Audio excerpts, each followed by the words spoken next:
Jadi dan saya tak ambil gaji, disindir. Ya, saya tak peduli. Saya tak ambil, saya boleh ambil gaji. Katalah tahun depan saya ambil gaji, saya kena maki juga. Tak ambil gaji pun kena maki. Ni apa kerja? Politik apa ni? Saya tak ambil gaji, saya ada allowance ahli parlimen. Saya bukan miskin. Kereta percuma, kapal terbang kerajaan ada. Semua dibayar. Sebelum ini ada Menteri Kewangan yang harta berbilion-bilion, gaji ambil juga. Saya tak ambil sebab apa? Sebab saya rasa dah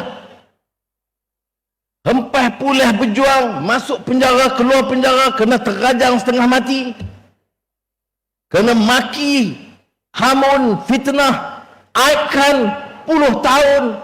Sudahlah, sekarang Allah takdirkan saya jadi Perdana Menteri. Buatlah yang sebaiknya. Jangan fikir soal diri, fikir soal rakyat.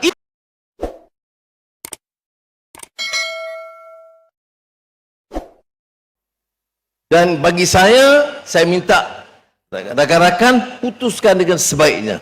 Wang ni amanah. Nak kata wang tak cukup, tak betul.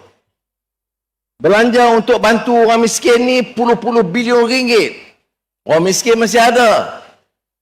Sebab itu, bila saya ambil alih tanggungjawab dari Perdana Menteri, saya minta senarai. Berapa orang di Malaysia ini yang masuk miskin tegar? Miskin tegar ni maknanya susu anak tak cukup nak beli. Uniform sekolah tak beli. Makan kadang-kadang tak cukup.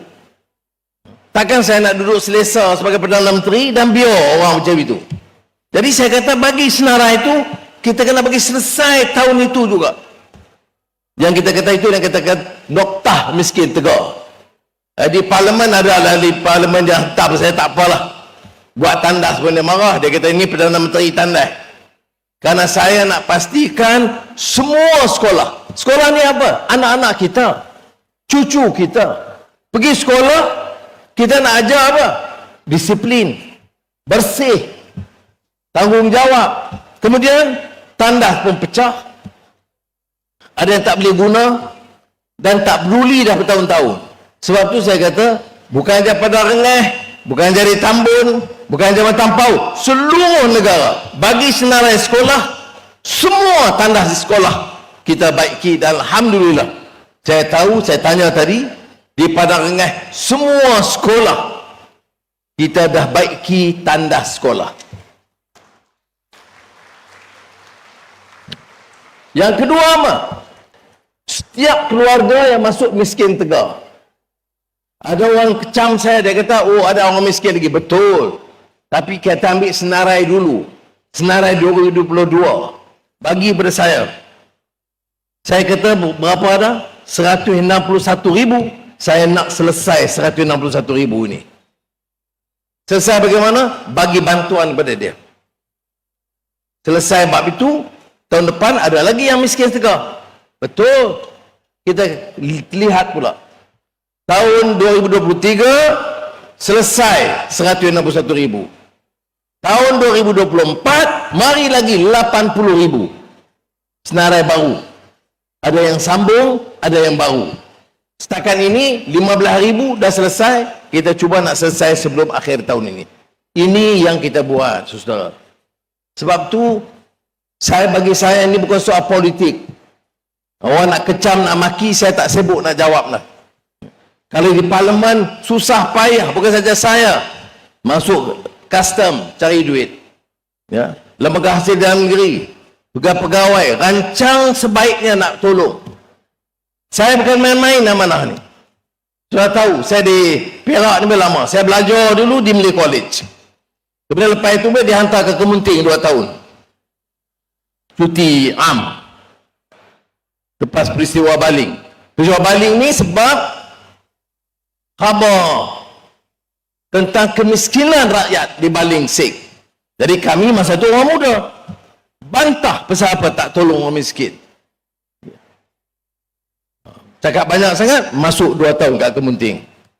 Jadi saya bila saya bertani di Tambun ni, dia kata, Anwar ni orang Ayak, bukan dia tahu Ayo.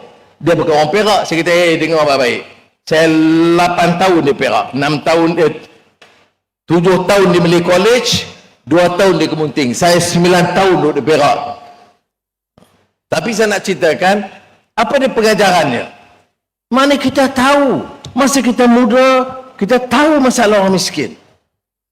Sekarang dah jadi Perdana Menteri, dah ada kerajaan, pakat-pakat cuba selesaikan. Ini yang kita cuba buat. Ya. Sebab tu saya kalau tengok kadang-kadang di parlimen macam belanjawan, kalau dengar 2 jam setengah, saya tak kecam orang. Saya tak kecam dan maki orang. Walaupun dalam perbahasan maki. Saya pakai songkok, sengit sikit pun dia marah. Pergi pakai baju Melayu, pakai capal pun dia tak kenal. Kemudian saya guna istilah-istilah baru macam ketimbang pun dia bengong sikit, tak faham. Kita sebagai pemimpin, kita tingkatkan penguasaan bahasa.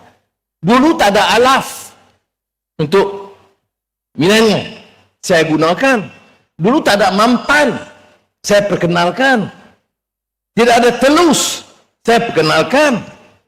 Tidak popular kesenjangan, kita popularkan. Jadi kita didik bahasa anak-anak supaya gunakan bahasa.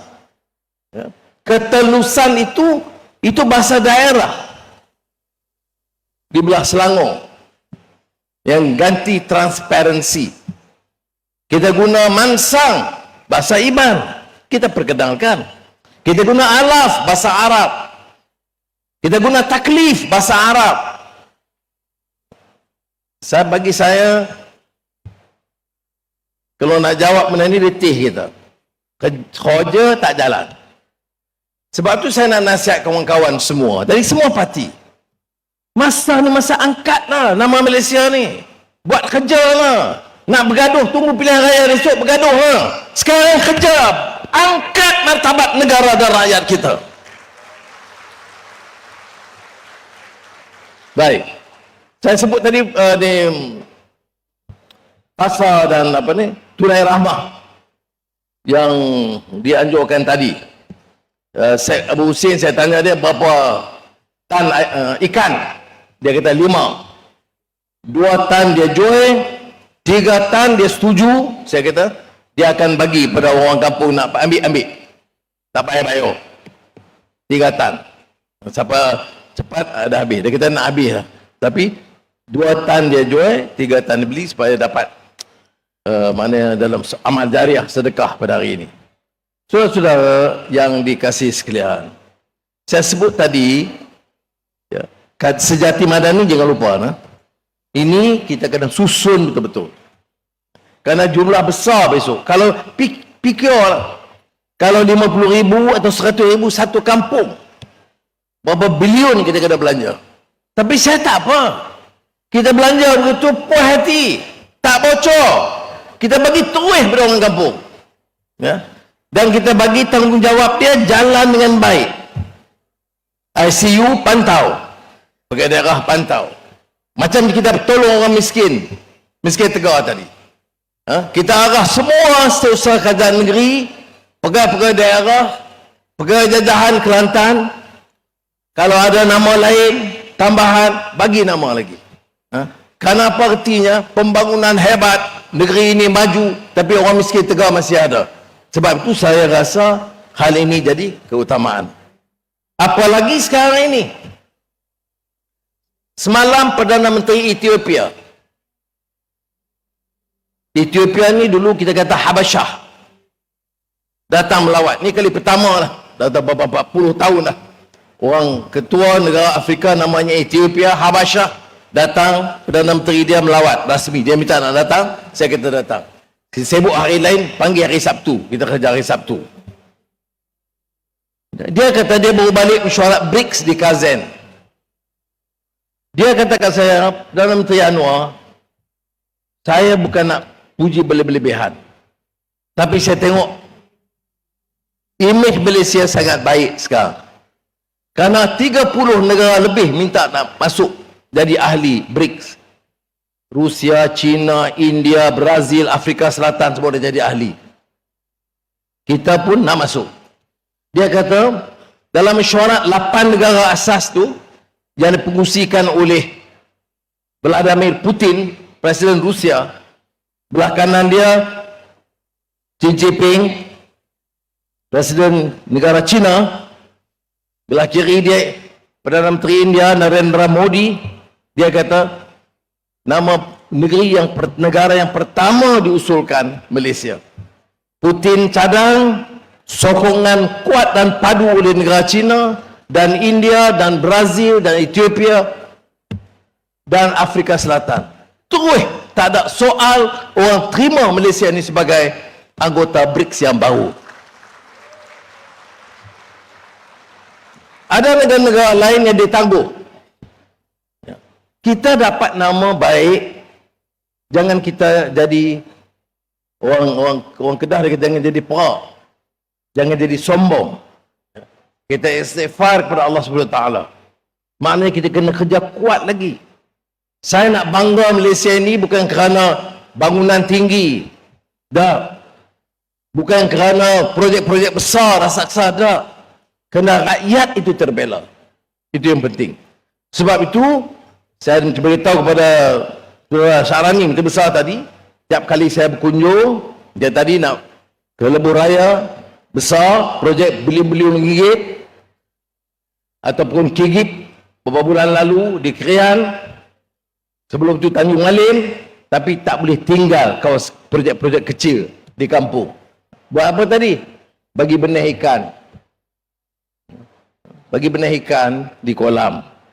Buat jalan, harga pun 1 juta lebih saja. Dari segi kerajaan persekutuan itu projek kecil. Dari segi orang kampung itu penting bagi kehidupan dia. Jadi kita kena tengok dari segi kedua-duanya. Malaysia hari ini dianggap sebagai hub, pusat utama semiconductor. Itu penting bagi kita. Teknologi baru. Dan baru-baru ini teknologi digital, AI, artificial intelligence, baik Microsoft, Google, Amazon, web services, semua tumpu ke Malaysia.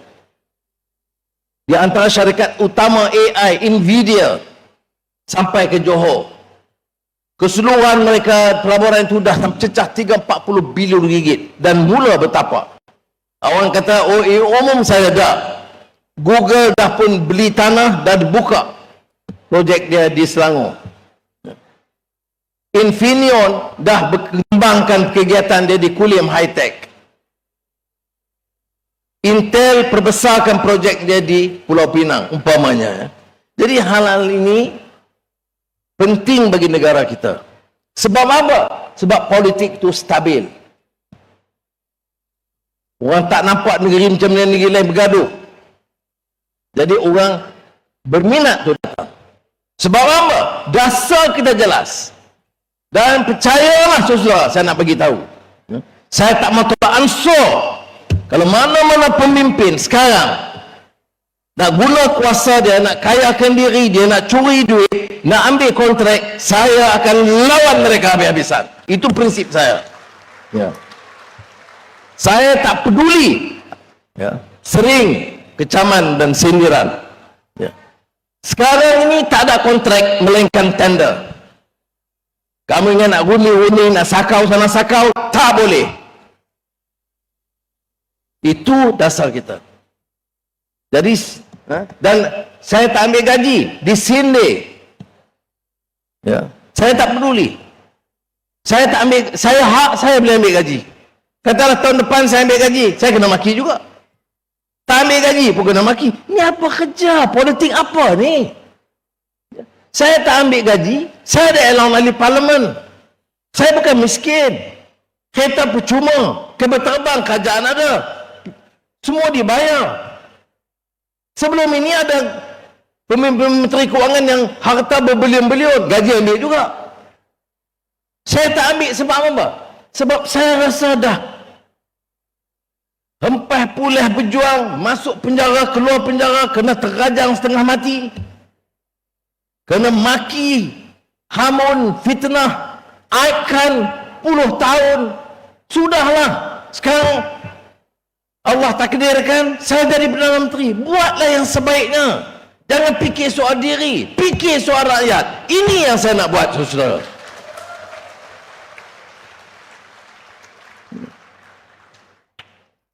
Dan saya singgung perkara ini kerana saya kadang-kadang merasa macam mana tak jawab, orang kadang keliru.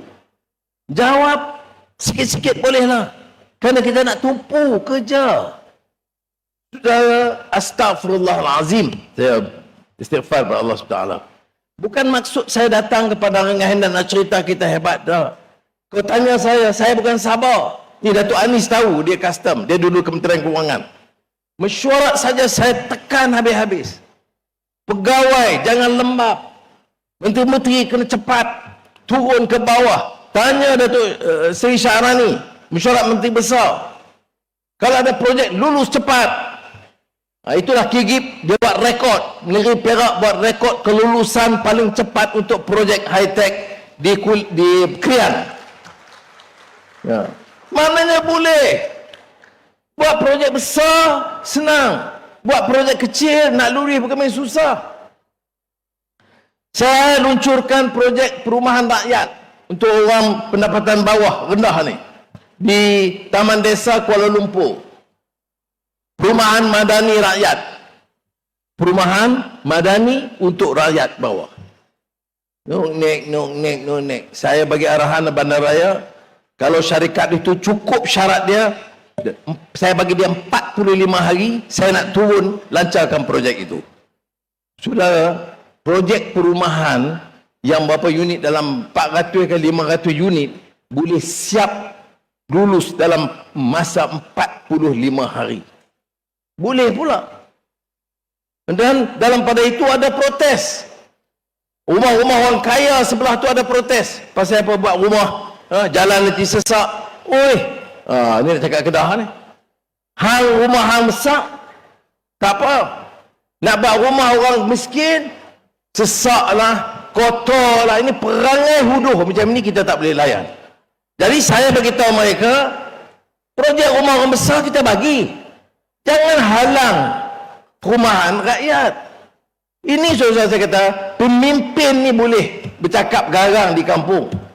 Ujian dia bila berdepan dengan orang besar-besar, bila berdepan dengan tokoh-tokoh yang besar. Kamu berani ke tidak? Itu yang ujian dia. Bukan nak belete marah panjang bila kamu tak ada kuasa. Bila ada kuasa itu, kamu kira kayakan anak pinak kamu. Anak bilion ringgit, isteri ratus juta ringgit. Kamu harta di sini, harta di New York, harta di satu dunia. Kemudian dia tak ada kuasa, mah orang sana, mah orang sini. Saya nak bagi tahu, kalau kita nak buat, ni nasihat bersahabat saya, Syahrani bersama.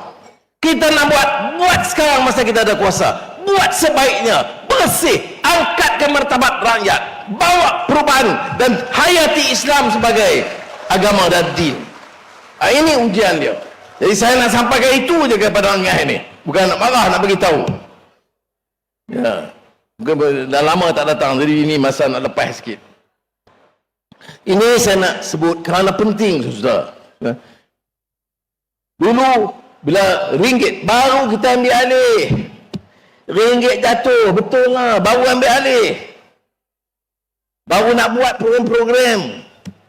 Sekarang dah buat, alhamdulillah. Termasuk juga persekitaran ekonomi dunia. Ringgit kita kukuh. Dari segi peningkatan mutu, nilai ringgit sekarang menjadi currency yang terkuat, peningkatan tertinggi di dunia. Alhamdulillah. Ya. Jadi saudara-saudari kena ingat, kalau kita buat program, kita laksanakan penyasaran subsidi, menjadi diesel dulu. Sekarang ni kalau dengar perbahasan di parlimen, semua duk cakap nak pertahanan T15. T15 apa? T15 ini ialah tingkat 15% paling kaya. Bukan maknanya milioner, bilioner, tak. Yang kita kecualikan tak payah naik harga minyak ni 85%. Mana di Dewan ni, di dalam di luar, tak ada pun kita nak naik harga minyak. Tapi dalam perbahasan di Parlimen, semua nak jadi jago-jago nak pertahan yang T15 ini. Kalau dia cadang, dia kata kena kaji T15 ini. Mungkin orang itu tak kaya betul, tolong. Tak apa, saya terima teguran. Tapi takkan nak jadi jago. Ini politik apa ni? Negara inilah satu negara di mana orang politik riuh rendah untuk pertahan orang kaya. Nak pertahan T15. Dia orang kampung bayar tak? Naik harga tak? Ini yang saya nak sebut, minta saudara faham, kadang-kadang rasa boleh dengar nilai. Kadang orang tu ya mungkin ada janggut saya, atau pakai kepiah, ya, ataupun pakai kot, tu saya kira dengar nilai betul-betul, nilai dan bincang betul-betul. Dia faham ke ekonomi, dia bincang betul-betul, niat ikhlas kan nak bangunkan negara kita, ataupun kena dengki. Tak dengki ke? Dah jadi Perdana Menteri, tak ambil gaji, marah, tak dengki ke tu? Apa masalah ni? Saya boleh ambil 1 tahun, dah berapa ratus ribu dah dapat. Dah 2 tahun, 1 juta dah. Tak apa. Saya tak miskin sudah. Menteri-menteri potong 20% gaji. Walaupun untuk pejabat awam, kerana tak pernah naik gaji dah 12 tahun, Disember ni naik gaji. Ya. Januari naik lagi sikit. Februari bagi lagi RM500. Setakat yang kita mampu. Mana 3 bulan berturut-turut dia naik bertahap. Apa kebijakan dia? Kalau naik mendadak, bimbang takut inflasi. Jadi kita naik berperingkat. Jadi saya harap kawan-kawan baik di Padang Rengas dan sekitar cuba ikuti perkembangan dan selamatkan negara kita. Yang paling penting, faham bahawa negeri ini bukan miskin. Negeri ini kaya. Urus dengan baik. Kalau tak bocor, kalau pemimpin-pemimpin tak sakau, tak kira parti mana, kita boleh jaga betul-betul, baik pemimpin, baik pegawai, baik tinggi, baik rendah, jaga betul-betul pegang amanah ni. Sebab tu saya tambah peruntukan untuk SPRM. Saya suruh dia ambil tindakan, saya tak peduli siapa, supaya dapat tegas. Untuk apa? Untuk selamatkan negara kita ini. Kalau dalam 2-3 tahun ini orang tengok, faham Malaysia ini negeri yang bersih tata kelola dia. Syarah bolehlah, Melayu lah, ketuanan Melayu lah, hidup Melayu lah, Islam lah, tegak Islam. Tapi bila ada kuasa, sakau serupa juga, tak guna. Ujiannya itu apa dia? Ya ayyuhallazina amanu istajibu lillahi walir rasul idza da'akum lima yuhyikum. Selalu kita peringatkan, ujiannya bukan kata-kata yang manis dan memukau, yang walaupun benar. Ujiannya adalah penghayatan. Wa amila salihan, amal yang saleh. Semoga Allah SWT memberi kekuatan kepada kita. Terima kasih banyak atas kesudian hadir dalam panas. Wassalamualaikum warahmatullahi wabarakatuh. Terima kasih.